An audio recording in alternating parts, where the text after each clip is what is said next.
میں بہک سکوں یہ مجال کیا، میرا رہنما کوئی اور ہے۔ نحمدہ و نصلی علی رسولہ النبی الکریم الامین، اما بعد فاعوذ باللہ من الشیطان الرجیم، بسم اللہ الرحمن الرحیم۔ قال اللہ تبارک و تعالی فی القرآن الحکیم، ان اللہ و ملائکتہ یصلون علی النبی یا ایہا الذین آمنوا صلوا علیہ وسلموا تسلیما۔ الصلاۃ والسلام علیک یا رسول اللہ وعلی آلک و اصحابک یا نبی اللہ۔ اللہ تعالیٰ کی حمد و ثنا حضرت محمد مصطفیٰ صلی اللہ علیہ وسلم اور آپ کے جمیع آل و اصحاب کی بارگاہ ناز میں درود و سلام کے نذرانوں کے بعد انتہائی عزت اور احترام کے لائق سامعین ذی قدر، میرے دینی اور یقینی دوستو، بزرگ اور بھائیو، تفسیر اعجاز القرآن کے اگلے درس کے ساتھ حاضر خدمت ہیں، اور آج انشاءاللہ العزیز سورہ مریم کے دوسرے رکوع کی تفسیر بیان کی جائے گی۔ اس کے ساتھ ساتھ یہ 16ویں پارے کا 5واں رکوع ہوگا۔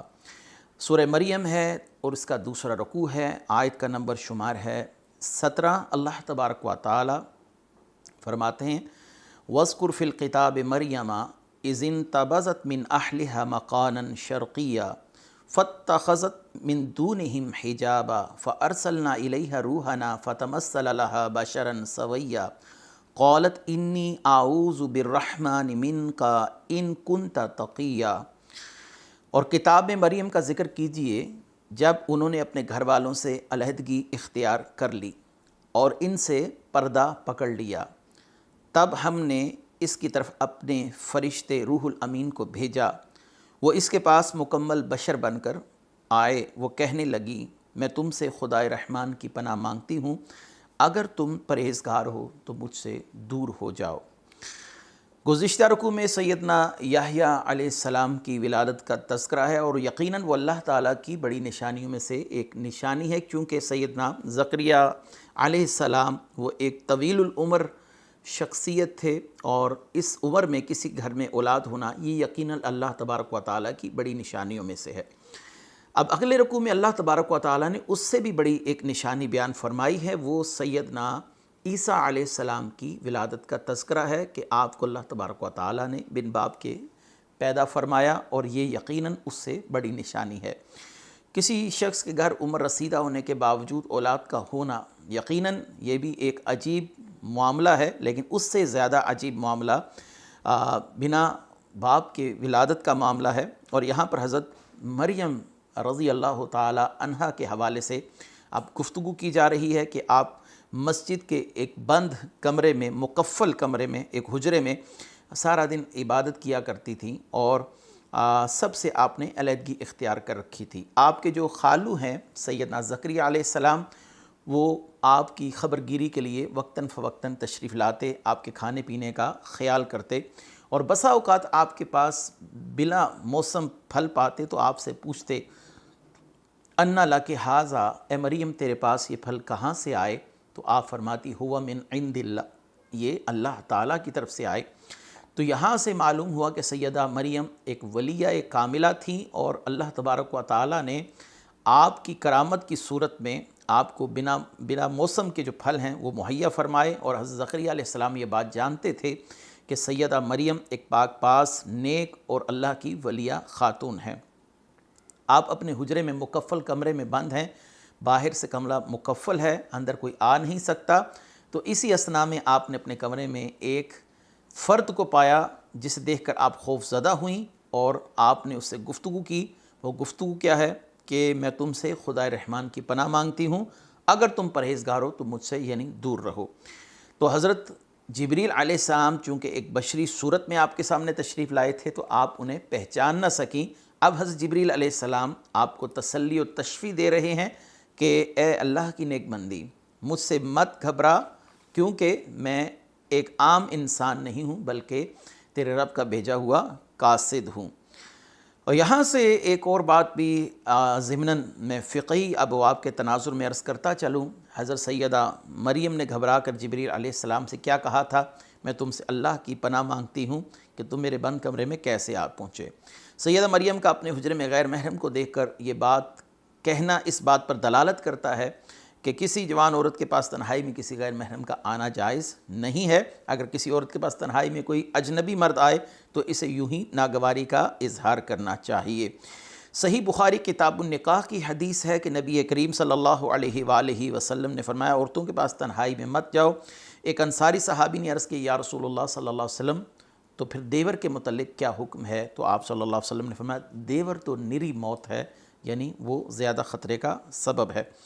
جبریل علیہ السلام چونکہ اللہ تبارک و تعالیٰ کے حکم سے آئے تھے، جس کا تذکرہ اب اگلی آیات میں آ رہا ہے۔ قال انما انا رسول ربک لاحب لک غلاما زکیا قالت ان یکون لی غلام ولم یمسسنی بشر ولم اکو بغیا قال کذالک قال ربک هو علی حین ولنجعلہ آیاتا للناس ورحمتا منا وکان امرا مقضیا فحملتہ فانتبذت بہ مکانا قصیا۔ فرشتے نے کہا کہ میں تمہارے رب کا فرستادہ ہوں، بھیجا ہوا قاصد ہوں تاکہ تمہیں پاکیزہ بیٹا دوں۔ وہ کہنے لگی میرے ہاں لڑکا کیسے ہوگا جبکہ مجھے کسی نے چھوا تک نہیں، نہ ہی میں بدکارہ ہوں۔ تو اس نے کہا ایسا ہی ہوگا، تمہارے رب نے کہا ہے کہ یہ کام میرے لیے بہت آسان ہے اور ہم اسے لوگوں کے لیے اپنی رحمت بنانا چاہتے ہیں۔ اور یہ فیصلہ ہو چکا ہے، تب وہ بچے سے ان کا حمل ٹھہرا اور کسی دور والی جگہ چلی گئیں۔ حضرت جبریل علیہ السلام نے جب یہ گفتگو سیدہ مریم سے فرمائی تو سیدہ مریم پریشان ہوئی کہ بغیر کسی مرد کے چھوئے اس معاملے کا ہونا یہ ناممکنات میں سے ہے۔ تو حضرت مریم کو تسلی دی جا رہی ہے کہ آپ گھبرائیے مت، میں اللہ کا بھیجا ہوا فرشتہ ہوں اور یہ معاملہ اللہ تعالیٰ پر کوئی مشکل نہیں ہے، اللہ پر آسان ہے، اللہ فقط ارادہ فرماتا ہے کہ ہو جا تو وہ ہو جاتی ہے۔ یہاں پر ایک اہم معاملہ ہے وَلِنَجْعَلَهُ آیَاتًا لِلنَّاسِ، تاکہ ہم اسے لوگوں کے لیے اپنی نشانی بنائیں۔ تو یہ نشانی کا لفظ بتا رہا ہے کہ حضرت عیسیٰ علیہ السلام کی ولادت عادی طریق سے ہٹ کر ہونا یہ اللہ کا بہت بڑا نشانی والا معاملہ ہے، اللہ کی بہت بڑی قدرت ہے۔ یہاں پر میں دو باتیں قادیانیوں کے حوالے سے عرض کرتا چلوں، چونکہ قادیانی سیدنا عیسیٰ علیہ السلام کے حوالے سے نظریہ اور عقیدہ بہت ہی خراب رکھتے ہیں، حضرت عیسیٰ علیہ السلام کی توہین کے مرتکب ہوتے ہیں۔ تو مرزا غلام احمد قادیانی اپنی کتاب روحانی خزائن جلد 16 اور صفحہ ہے اس کا 296، اس کے اندر یہ کہتا ہے کہ زمین پر کتنے ہی کیڑے مکوڑے بغیر باپ کے پیدا ہوتے ہیں، تو اے نوجوانوں عیسیٰ کی ولادت میں تمہارے لیے کیا عجیب بات ہے۔ اس نے اللہ تبارک و تعالیٰ کی نشانی کا مذاق اڑایا، جسے اللہ تبارک و تعالیٰ نے بطور اپنی نشانی بیان فرمایا، اپنی قدرت کے طور پر بیان فرمایا، اپنی طاقت کے طور پر بیان فرمایا وَلِنَجْعَلَهُ آیَاتًا لِلنَّاسِ، تاکہ ہم اسے لوگوں کے لیے نشانی بنائیں۔ اور مرزا غلام احمد قادیانی جو لعین ہے وہ اللہ تبارک و تعالیٰ کی آیات کا مذاق کیسے اڑا رہا ہے کہ اس میں حضرت عیسیٰ علیہ السلام کی خاصیت ہی کیا ہے، بہت سے کیڑے مکوڑے بھی بغیر ماں باپ کے پیدا ہوتے ہیں۔ قطع نظر اس کے کہ اس نے یہ جو توہین کی ہے اور حضرت عیسیٰ علیہ السلام کی شان میں توہین کا مرتکب ہوا ہے، اس کا یہ کہنا کہ بہت سے کیڑے بغیر ماں باپ کے پیدا ہوتے ہیں یہ بات بھی غلط ہے۔ ریڈی کے تجربات اگر آپ نے پڑھے ہوں سائنس کے اندر، تو ریڈی نے اپنے تجربات سے یہ بات ثابت کی ہے کہ کبھی بھی کوئی کیڑا مکوڑا بغیر ماں باپ کے پیدا نہیں ہوتا۔ اللہ نے یہ ایک ایسا سلسلہ رکھا ہے کہ جس کے اندر ان کا سلسلہ افزائش نسل والا جو معاملہ ہے وہ دو نر اور مادہ کے ملاپ سے پیدا ہوتا ہے۔ اس کے بعد مرزا غلام احمد قادیانی کا اپنا بیٹا مرزا محمود، اس نے اپنی تفسیر کبیر کے اندر بھی ایسی ہی حضرت عیسیٰ علیہ السلام کی تنقیص کی کوشش کی ہے۔ اب وہ تفسیر کبیر کے اندر کیا لکھتا ہے، اور وہ لکھتا ہے، کہتا ہے کہ حضرت عیسیٰ علیہ السلام کا بن باپ پیدا ہونا کوئی نئی بات نہیں ہے، چنگیز خان بھی بن باپ کے پیدا ہوا تھا۔ اس کی ماں نے خواب دیکھا کہ ایک نور اس کے جسم میں آر پار ہو رہا ہے، تو اس کے حمل کو والا معاملہ ہو گیا اور چنگیز خان پیدا ہوا۔ اگر دیکھا جائے تو تاریخی حقائق اور تاریخی شواہد کی روشنی میں اسلامی انسائیکلوپیڈیا اگر آپ کتاب دیکھیں تو اس میں آپ کو واضح طور پر یہ ملتا ہے کہ چنگیز خان کے باپ کا نام بسوکائی تھا، یہ بغیر باپ کے پیدا نہیں ہوا۔ اس کا مطلب یہ ہے کہ اس کے بیٹے نے بھی اپنے باپ کی طرح جھوٹ بولا، بددیانتی کی، حضرت عیسیٰ علیہ السلام کی تنقیص کا مرتکب ہوا۔ حضرت عیسیٰ علیہ السلام کی کے بلا باپ ولادت جو ہے یہ اللہ تعالیٰ کی نشانیوں میں سے ہے، لیکن قادیانیوں نے سے ایک عام سی چیز ٹھہرانے کے لیے قانون قدرت، نظام شریعت اور تاریخ سب کا مذاق اڑایا۔ حضرت عیسیٰ علیہ السلام کا یہ خاصہ ہے کیونکہ یہ قرآن و حدیث میں آ گیا، اس پر ایمان لازم ہے۔ اور اگر یہی بات ہم قادیانی خواتین کے لیے کہیں کہ جو خاتون بھی کسی ایسے بچے کو جنم دے جو کہ بغیر نکاح کے پیدا ہو، اور وہ یہ کہہ سکتی ہے قادیانی کی اس تعریف پر کہ بہت سی دنیا ایسے پیدا ہو رہی ہے، تو اس کا پیدا ہونا کون سے اچنبے کی بات ہے؟ ایسے بدکاری کو بڑھاوا دینا یہ صرف قادیانیوں کا ہی خاصہ ہے۔ آگے چلتے ہیں کہ اللہ تبارک و تعالیٰ نے قرآن کریم فرقان حمید میں ارشاد فرمایا فَأَجَاءَهَا الْمَخَاضُ إِلَى جِذْعِ النَّخْلَةِ قَالَ يَا لَيْتَنِي مِتُّ قَبْلَ هَذَا وَكُنْتُ نَسِيًّا مَنْسِيًّا فَنَادَاهَا مِنْ تَحْتِهَا أَلَّا تَحْزَنِي قَدْ جَعَلَ رَبُّكِ تَحْتَكِ سَرِيًّا وَهُزِّي إِلَيْكِ بِجِذْعِ النَّخْلَةِ تُسَاقِطْ عَلَيْكَ رُطْبًا جَنِيًّا فَكُلِي وَاشْرَبِي وَقَرِّي عَيْنًا فَإِمَّا تَرِيِنَّ مِنَ الْبَشَرِ أَحَدًا فَقُولِي إِنِّي نَذَرْتُ لِلرَّحْمَنِ صَوْمًا فَلَنْ أُكَلِّمَ الْيَوْمَ إِنْسِيًّا۔ تب اس سے درد زہ کھجور کے ایک خشک تنے کے پاس لے آیا اور اس نے کہا اے کاش میں اس سے قبل مر گئی ہوتی، بھولی بصری چیز بن جاتی۔ فرشتوں نے نشیب سے پکارا کہ غم نہ کر، تمہارے رب نے تمہارے نیچے چشمہ جاری کر دیا ہے، اور کھجور کے تنے کو اپنی طرف ہلاؤ تو یہ تم پر تازہ کھجوریں برسائے گا، تم کھاؤ پیو اور آنکھیں ٹھنڈی کرو۔ پھر اگر تم کوئی انسان دیکھو تو اسے اشارے سے کہہ دو کہ میں نے خدائے رحمان کے لیے روزے کی نظر مانی ہے، لہٰذا آج میں کسی انسان سے کلام نہ کروں گی۔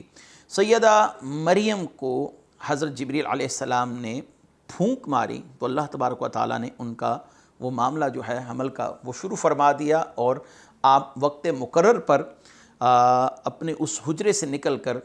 3 یا 6 دن کی مسافت پر ایک وادی ہے، وادی ناصرہ، وہاں پر تشریف لے گئیں، اور وہاں پر جو واقعات پیش آئے ان واقعات کا تذکرہ ان آیات میں کیا گیا جو میں نے ابھی آپ کے سامنے پڑھی ہیں۔ جنگل میں آپ جب پہنچی ہیں تو درد زہ شدید ہوا تو سیدہ مریم ایک سوکھے تنے سے ٹیک لگا کر بیٹھ گئیں، وہیں عیسیٰ علیہ السلام کی ولادت کا معاملہ ہوتا ہے۔ اس وقت سیدہ مریم انتہائی پریشان ہے کہ کاش اس سے قبل میں مر جاتی، بھولی بصری چیز ہو جاتی۔ کیوں آپ نے یہ الفاظ کہے؟ کیونکہ آپ پریشان تھے کہ آج لوگ دیکھیں گے تو مجھ سے مختلف قسم کے سوالات کریں گے، میرے والدین کو لعن طعن کیا جائے گا، میرے خاندان کو لعن طعن کیا جائے گا، اور میرے متعلق بری بات کہی جائے گی، میرے والدین کے لیے بری بات کہی جائے گی۔ اور آپ کا یہ کہنا کہ کاش میں اس سے قبل مر جاتی، یہ اصل میں اس صورتحال کو دیکھنے سے پہلے کی خواہش ہے۔ یا اللہ میں اپنے والدین کے لیے ایسی بات نہ سنتی، یا اپنے لیے اپنے کردار پر ایسا کیچڑ اچھالنا جو ان لوگوں نے میرے لیے ممکنہ طور پر معاملہ کرنا ہے، اس سے قبل یا اللہ مجھے تو مار دیتا۔ سیدہ عائشہ صدیقہ بھی جب جنگ جمل سے واپس آئیں تو آپ اکثر کہا کرتی تھیں یا لیتنی مت قبل وہذا وکنت نسیا منسیا، کیونکہ آپ کو علم تھا کہ یہ واقعہ جمل بہت سے لوگوں کے لیے آزمائش کا سبب بنے گا، بہت سی الجھنوں کا سبب بنے گا، امت بہت سے معاملات کے اندر تردد کا شکار ہوگی۔ تو سیدہ عائشہ بھی ایسے الفاظ فرماتی تھیں۔ حضرت جبریل علیہ السلام نے انہیں اسی وقت دور سے پکار کر کہا اے مریم غم نہ کیجئے، آنکھیں کھول کر دیکھیے، آپ جس پتھر پر تشریف فرما ہیں اور جس پتھر پر آپ کا نومولود بیٹا موجود ہے، اللہ تعالیٰ نے اس پتھر کے نیچے سے ایک چشمہ جاری کر دیا ہے، اور جس سوکھے ہوئے کھجور کے تنے کے ساتھ آپ ٹیک لگا کر بیٹھی ہیں، اللہ تبارک و تعالیٰ نے اسے ہرا بھرا کر دیا ہے، اور آپ اسے ہلائیے تاکہ وہ کھجوریں آپ پر گریں اور آپ وہ کھائیں، اور اس کے بعد جب آپ اپنی قوم کی طرف لوٹیں اور کوئی شخص آپ سے اس بچے کے متعلق سوال کرے تو آپ کیا کہیں؟ فقولی انی نذرت للرحمن صوما فلن اکلم اليوم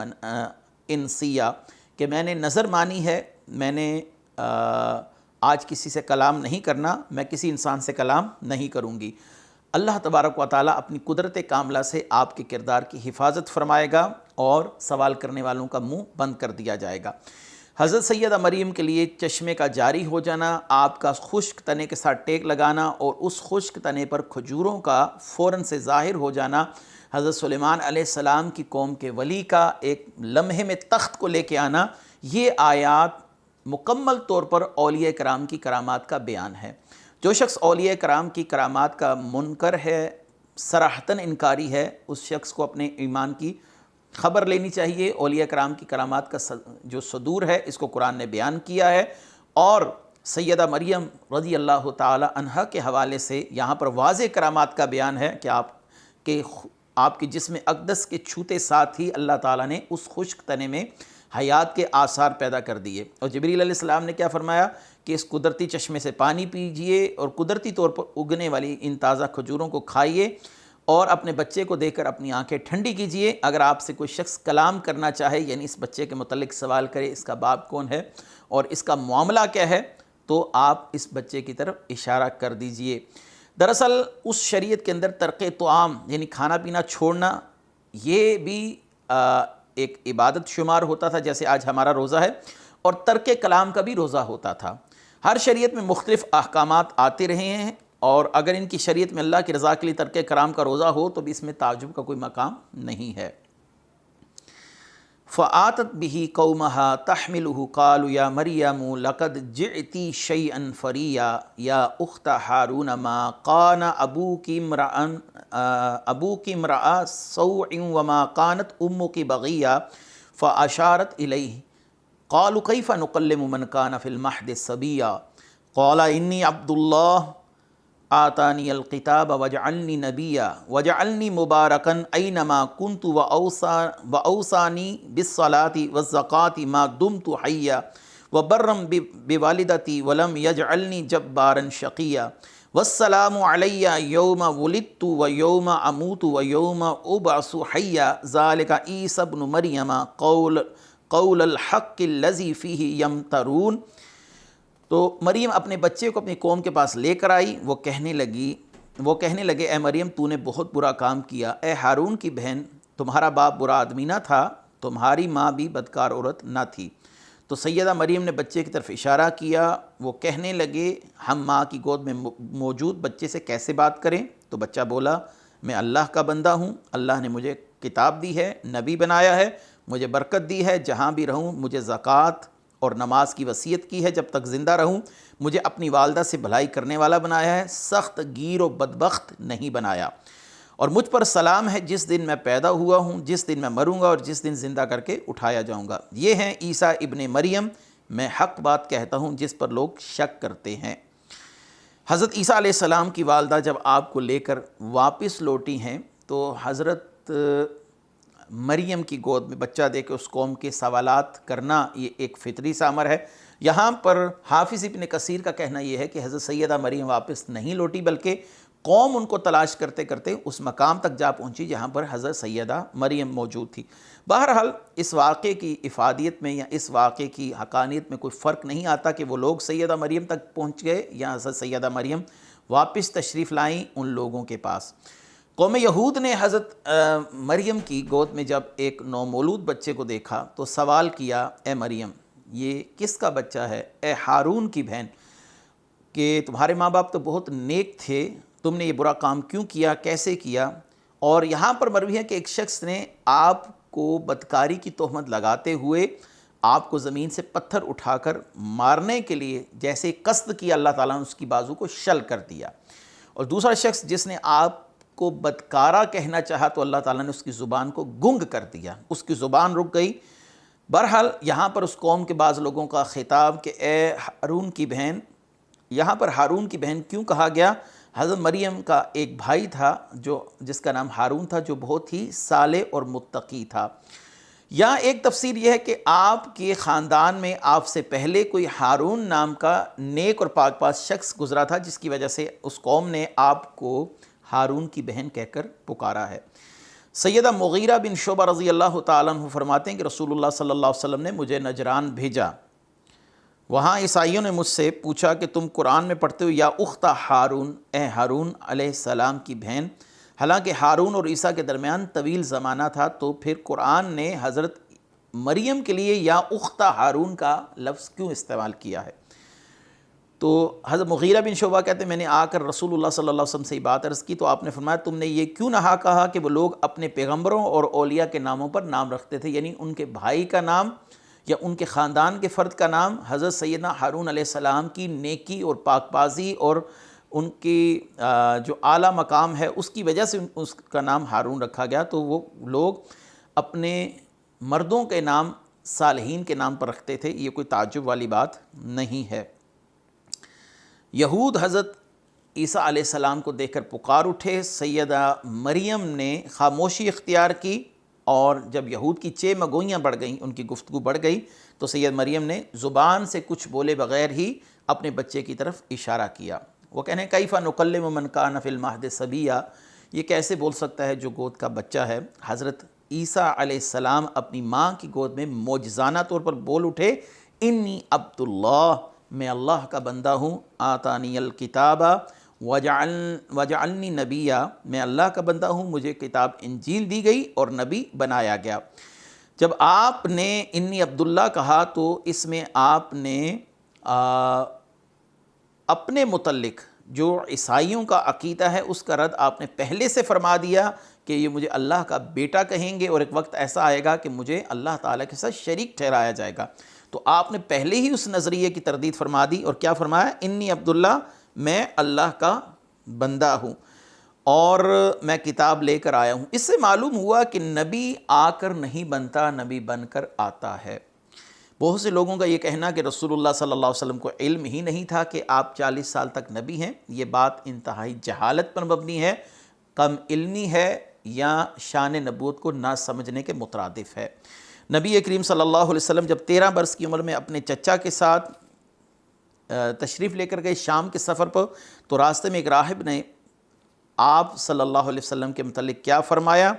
اس نے کہا ھذا سید العالمین، یہ تمام جہانوں کے سردار ہیں، ھذا رسول رب العالمین، یہ رسول اللہ صلی اللہ علیہ وسلم ہیں، اللہ تعالیٰ کے رسول ہیں، اور اللہ تعالیٰ نے انہیں رحمت للعالمین بنا کر مبعوث فرمایا ہے۔ یہ ترمذی کتاب المناقب کی حدیث ہے۔ امام ترمذی اس حدیث کو لکھ کر کہتے ہیں ھذا حدیث حسن، اس کا مطلب ہے کہ 13 سال کے ہیں تو آپ کے متعلق یہ بات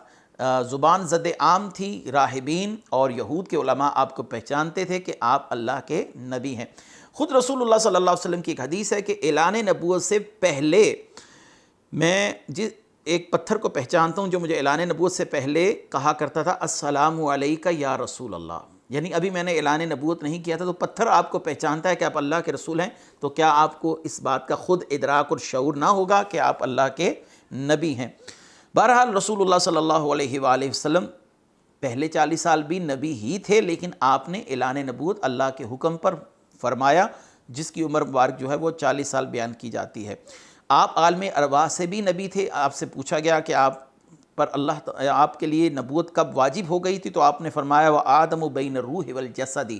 جب آدم علیہ السلام کا روح اور جسد یعنی جسم اور روح آپس میں ملے نہیں تھے، میں اس وقت بھی نبی تھا۔ تو اب ظاہری سی بات ہے کہ وہ نبوت آپ کو عالم ارواح میں عطا کی گئی، اور نبوت کسی نبی سے ایک لمحے کے لیے بھی سلب نہیں کی جاتی۔ تو اس کا مطلب یہ ہوا کہ عالم ارواح سے لے کر اپنی والدہ اقدس کے بطن سے ظاہر ہونے تک آپ صلی اللہ علیہ وسلم نبی ہی تھے، لیکن آپ نے 40 سال تک اللہ کے حکم پر خاموشی اختیار رکھی، اور جب وقت مقرر آیا تو آپ نے اعلان نبوت فرما دیا۔ اس کے بعد اگلی بات ہے کہ مجھے اللہ تبارک و تعالیٰ نے برکت والا بنایا۔ حضرت عیسیٰ علیہ السلام کا فرمانا یاد رکھیے کہ انبیاء علیہ السلام جس جگہ بیٹھ جائیں وہ جگہ بھی برکت والی ہے، جس جگہ پر آپ کے قدم مبارک لگیں وہ جگہ بھی برکت والی ہے، آپ کا وجود بھی برکت والا ہے، جو چیزیں آپ کی جسم سے مس ہو جائیں وہ چیزیں بھی برکت والی ہو جاتی ہیں۔ حضرت یعقوب علیہ السلام کی بینائی لوٹنے کا سبب حضرت یوسف علیہ السلام کی وہ قمیص ہے جو آپ کے بطن مبارک سے چھوئی تھی۔ جب حضرت یعقوب علیہ السلام نے اس قمیص کو اپنی آنکھوں پر مس کیا تو اللہ تعالیٰ نے حضرت یعقوب علیہ السلام کی بینائی حضرت یوسف علیہ السلام کی برکت سے واپس لوٹا دی۔ ساتھ ہی آپ نے فرمایا اللہ نے مجھے اپنی والدہ سے حسن سلوک کرنے والا بنایا، بلکہ سب لوگوں سے اچھا برتاؤ کرنے والا بنایا۔ یہاں سے معلوم ہوا کہ والدین سے حسن سلوک انبیاء علیہ السلام کی سنت ہے، اور یہاں پر حضرت عیسیٰ علیہ السلام کی ولادت کا یہ تمام تذکرہ آپ کے لیے حضرت جبریل علیہ السلام کا ظاہر ہونا، آپ کی والدہ کے لیے خشک تنے پر کھجوروں کا اگ آنا، آپ کے لیے چشمے کا جاری ہو جانا، آپ کا اپنی والدہ کی گود میں خود کلام کرنا، یہ تمام واقعات آپ کے سامنے میں نے بیان کی، یہ قرآن کریم کا حصہ ہے۔ ایسے ہی جب نبی کریم صلی اللہ علیہ وسلم کی ولادت کے وقت آپ کے ارحاسات بیان کیے جاتے ہیں تو یہی میلاد النبی کی محافل ہوا کرتی ہیں۔ تو اس کا معنی یہ ہے کہ یہاں پر اللہ تعالیٰ نے حضرت عیسیٰ علیہ السلام کا میلاد بیان فرمایا، ان کی ولادت کا تذکرہ بیان فرمایا، اور اس ولادت کے بعد جتنے عجیب و غریب واقعات کا صدور ہوا اللہ تعالیٰ نے وہ بیان فرمایا۔ ایسے ہی میلاد النبی کے محافل میں نبی کریم صلی اللہ علیہ وسلم کی ولادت کا تذکرہ ہوتا ہے، ان واقعات کا تذکرہ ہوتا ہے کہ حضرت آمنہ کے لیے اللہ تبارک و تعالیٰ نے ایک نور پیدا فرمایا، جس نور کی روشنی میں آپ نے شام اور بصرہ کے اندر چلنے والے اونٹوں کی گردنیں دیکھ لیں، اور آپ صلی اللہ علیہ وسلم کی ولادت کے وقت ستارہ ٹوٹا، یہود و نصارہ کے علماء پکار اٹھے کہ آج اس نبی آخر زمان کی ولادت ہو چکی ہے، بحیرہ ساوا کا پانی خشک ہو گیا، فارس کے اندر جو آتش کدہ تھا اس کو بجھا دیا گیا، شیاطین کا آسمانوں پر جانا بند کر دیا گیا۔ یہ تمام رسول اللہ صلی اللہ علیہ وسلم کی ولادت کے وقت کے ارحاسات ہیں جن کو بیان کرنا ہی میلاد النبی کی محافل کا حصہ ہوا کرتا ہے۔ تو جب حضرت عیسیٰ علیہ السلام کی ولادت کے وقت کے عجیب و غریب واقعات آپ کی عظمت اور شان کے طور پر بیان کیے جا رہے ہیں اور یہ قرآن کریم کا حصہ ہے، تو خود سوچئے کہ جو حضرت عیسیٰ علیہ السلام کے بھی نبی ہوں، تمام نبیوں کے سردار ہوں، جن و انس کے نبی ہوں، ان کی ولادت کا بیان کرنا کتنی باعث سعادت بات ہوگی۔ امام قسطلانی رحمۃ اللہ علیہ نے فرمایا جو رسول اللہ صلی اللہ علیہ وسلم کا میلاد مناتا ہے 1 سال تک اللہ تعالیٰ اس گھر سے مصائب اور تکالیف کو اٹھا لیتا ہے۔ یہ امام قسطلانی کوئی عام شخصیت نہیں، یہ بخاری کے شارح ہیں، آپ کی مشہور کتاب المواہب الدنیا سے میں نے آپ کے سامنے حوالہ پیش کیا۔ ایسی ہی بات شیخ محقق رحمۃ اللہ علیہ نے ما ثبت بالسنہ کے اندر بھی فرمائی۔ دیگر محدثین جن میں امام ناصر الدین دمشقی رحمۃ اللہ علیہ اور کچھ شارحین بخاری بھی شامل ہیں، وہ بھی اسی طرف گئے ہیں کہ رسول اللہ صلی اللہ علیہ وسلم کا تذکرہ ولادت بیان کرنا، اس وقت ارحاسات کا بیان کرنا، ذکر رسول کی برکت سے اللہ تعالیٰ گھر میں خیر و برکت فرما دیتا ہے۔ اللہ تعالیٰ فرماتے ہیں ما کان للہ ان یتخذ من ولد سبحانہ اذا قضى امرا فانما یقول له کن فیکون وان اللہ ربی وربکم فاعبدوہ ھذا صراط مستقیم فاختلف الاحزاب من بینہم فویل للذین کفروا من مشہد یوم عظیم اسمع بهم وابصر یوم یأتوننا لکن الظالمون اليوم فی ضلال مبین وَأَنذِرْهُمْ يَوْمَ الْحَسْرَةِ إِذَا قُضِيَ الْأَمْرُ وَهُمْ فِي غَفْلَةٍ وَهُمْ لَا يُؤْمِنُونَ إِنَّا نَحْنُ نَارِثُ الْأَرْضَ وَمَنْ عَلَيْهَا وَإِلَيْنَا يُرْجَعُونَ۔ اللہ کے شایہ نشان نہیں کہ اولاد رکھے، وہ اس سے پاک ہے، وہ جب کسی کام کا فیصلہ کر لے تو بس اسے یہ کہتا ہے کہ ہو جا تو وہ فوراً ہو جاتا ہے۔ بے شک اللہ میرا اور تمہارا رب ہے، اسی کی عبادت کرو، یہ سیدھا راستہ ہے۔ پھر گروہوں نے باہم اختلاف کیا تو کافروں کے لیے بڑے دن کی حاضری کے سبب ہلاکت ہے۔ وہ کس قدر سننے اور دیکھنے والے ہوں گے جس دن ہمارے پاس آئیں گے، مگر آج ظالم لوگ کھلی گمراہی میں مبتلا ہیں۔ اور انہیں حسرت والے دن سے ڈرائیے جب معاملہ نپٹایا جائے گا اور غفلت میں پڑے ہیں اور ایمان نہیں لاتے۔ بے شک ہم ہی زمین کے اور اس پر ہر بسنے والے کے وارث ہیں اور ہماری طرف ہی وہ لوٹیں گے۔ حضرت عیسیٰ علیہ السلام کا یہاں پر کلام بیان کیا جا رہا ہے کہ آپ فرما رہے ہیں کہ اللہ کی شان نہیں کہ اس کی اولاد ہو۔ اولاد کی خواہش تو انسان کو اس وقت ہوتی ہے جب وہ محتاج ہو کہ اس کی اولاد اس کا ہاتھ بٹائے، بڑھاپے میں اس کا سہارا بنے، جبکہ اللہ تعالیٰ ان تمام چیزوں سے مبرہ ہے۔ جب اللہ کن کہتا ہے تو ہو جا تو ہر چیز ہو جاتی ہے۔ لہٰذا حضرت عیسیٰ علیہ السلام کو اللہ کا بیٹا کہنا کسی حال میں بھی درست نہیں۔ حضرت عیسیٰ علیہ السلام خود اس نظریے کی تردید فرما رہے ہیں کہ اللہ تعالیٰ کی شان نہیں کہ وہ اولاد رکھے۔ حضرت عیسیٰ علیہ السلام اس کے بعد کیا فرماتے ہیں کہ اللہ ہی میرا رب اور ہم سب کا رب ہے۔ اور کیسی بدبختی ہے یہود کی، نصارہ کی، کہ انہوں نے حضرت عیسیٰ علیہ السلام کی ان تمام تعلیمات کا رد کیا۔ چنانچہ یہود نے آپ کے بن پیدائش باپ پیدائش کو نہ مانا اور آپ کی والدہ پر بدکاری کی تہمتیں لگائیں۔ اللہ تبارک و تعالیٰ آگے قیامت کے دن ایمان لانے والوں کا حشر بیان فرما رہے ہیں کہ وہ اس دن حسرت کریں گے۔ تو اللہ تبارک و تعالیٰ نے یہاں پر فرمایا تم سب کو ہماری طرف لوٹنا ہے۔ یہاں پر آج ہمارا رکوع ختم ہوا، انشاءاللہ العزیز اگلے رکوع کے ساتھ پھر حاضر خدمت ہوں گے۔ وآخر دعوانا ان الحمدللہ رب العالمین۔ میں بہک سکوں یہ مجال کیا میرا رہا